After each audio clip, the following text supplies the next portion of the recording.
we have CEO Tom Jurasek and the COO Andrew Gissal. Welcome to the show. Gissal, I'm sorry. Good morning, guys. Morning. Yeah, Let me Bearex. compliment the Carhartt Bearex wearables first before we get started. Very nice. Appreciate that. Very, very nice. The whole outfit is Bearex pants, Bearex shoes. Yeah, we won't go any further. So you guys are here. It's been a little bit since we've talked to you, but you guys have a new product you're rolling out in the manufacturing space. Tell us a little bit about it. Yeah, it's been a 9-month journey or so around. Yeah. So the company really started to come together last November, December, and we do all custom work, right? Historically, so we walk into a company and it's a blank slate, and what do you want to see? It was more proactive than anything a company had, but we wanted to continue to push that limit. Mm-hmm. So what we did is we went to we said let's continue to develop more of a product that gets even more and more proactive to get things attack action when it's available. So that's where we came up with the Bearex shop pulse.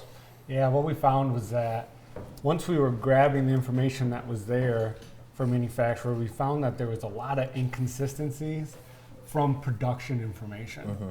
So the operators would be doing things manually, and it would get fat fingered or mm-hmm. get missed, and that information is so crucial in ability for a manufacturer to be profitable. Yeah.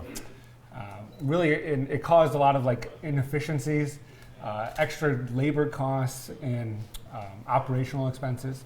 And so we said, you know what, this is a huge opportunity to help these manufacturers. And so we set out, okay, what are we going to do? How do we bring this in? We took a look and see if we could partner with the vendor and bring them in to support. But what we found was there really wasn't much out there. Yeah. Specifically for the small and mid-sized manufacturers. And so we said we can tackle this ourselves. Create your own product. Yep.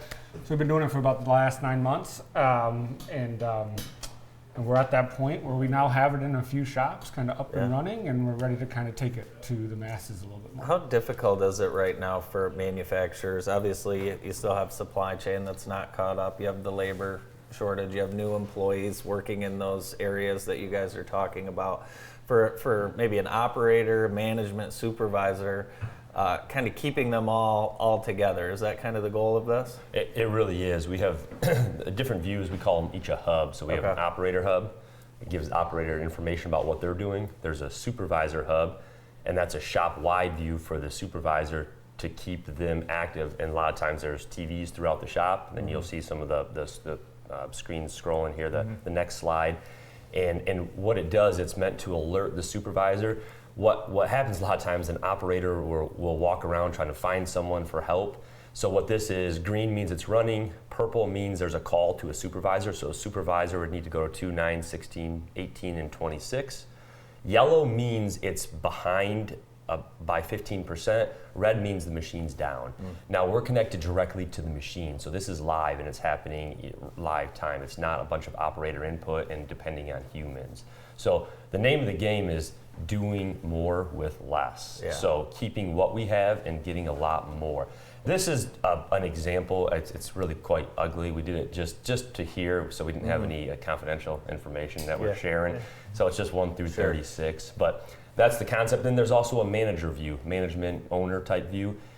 And that's usually a little more customized, but what that does is it shows operator specific, machine specific, and we're looking to help give that live information direct from machines, really reducing human input. As I say, you have to be eliminating just these stand around meetings, these maybe big staff meetings that don't need to happen, calls. I can only imagine how some of this stuff was tackled in the past. So very efficient. Yeah, and what we see is that just on average, a manufacturer today is really only running at about 40% capacity of productivity. Couple that with labor, typically what we see is about, I'd say 20 to 40% of a manufacturing shop is new employees, so anybody under 90 days or so.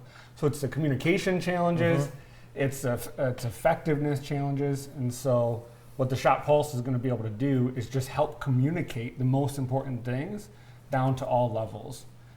And then also allow the communication back up. And you want to work with companies in Jackson on Shop Pulse? That's really our goal. We were born and bred here and incubated from pre-Bearex days to Bearex. So our goal is to work with the small to mid-size manufacturers. They have much more agility with their IT departments. They're much more generally willing for continuous improvement and change, as opposed to protect your job that you see in some of the bigger companies. So we're excited about that, and we haven't found a true competitor in this space for the small to mid-sized manufacturer.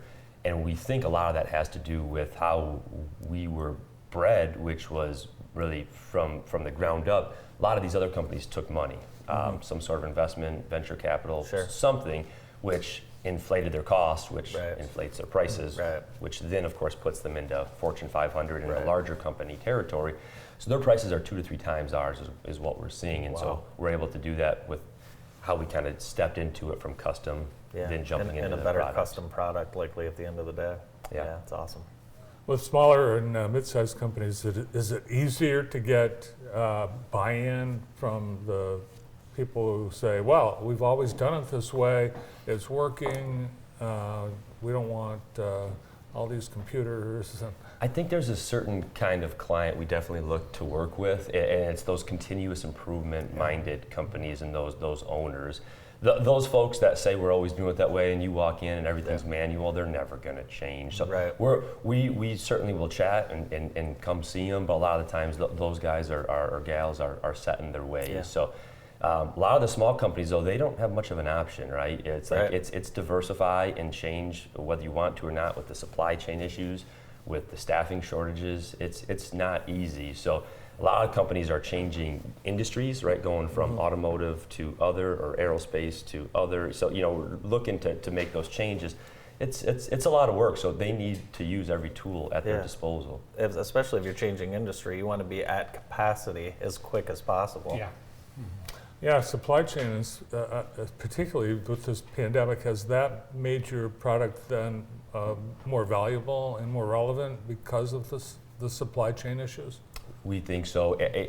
Everything needs to be live. We need it now. So a lot of the times, small to mid-sized manufacturer, what happens is they have some sort of DOAR, daily operating activity report, that's filled out manually or somehow, and then it's typed in somewhere. But it can take a couple of days to get in the system. So a lot of times when you're looking at data, it's a couple of days old. And by the time that happens, you're really too late. You need to be more live. If a machine's been down for 4 hours and that customer's clamoring for parts, you need to know. And you'd think but when you get 120 machines, there's a lot going on, right? And so one of the simple things, it's almost kind of comical, but there's radios. A lot of times you'll have a radio and they'll click it and they'll say, hey, I'm down on cell 13. Right. But the problem is 2 people say it at once, only one person goes through. That other person waits for 45 minutes for someone to come over. So just these small misses that we can help take care of, and then from like a soft win, it really starts to create a culture of efficiency. Let's focus on hitting our numbers and doing what we can. And of course, when companies make more money, all the operators and employees will, so that's the goal. The leadership team from Bearex with us on the morning show, Tom Jurasek, Andrew Gissal. Thank you guys so much for being with us. We appreciate it. Yeah, thank you. More of the morning show after this.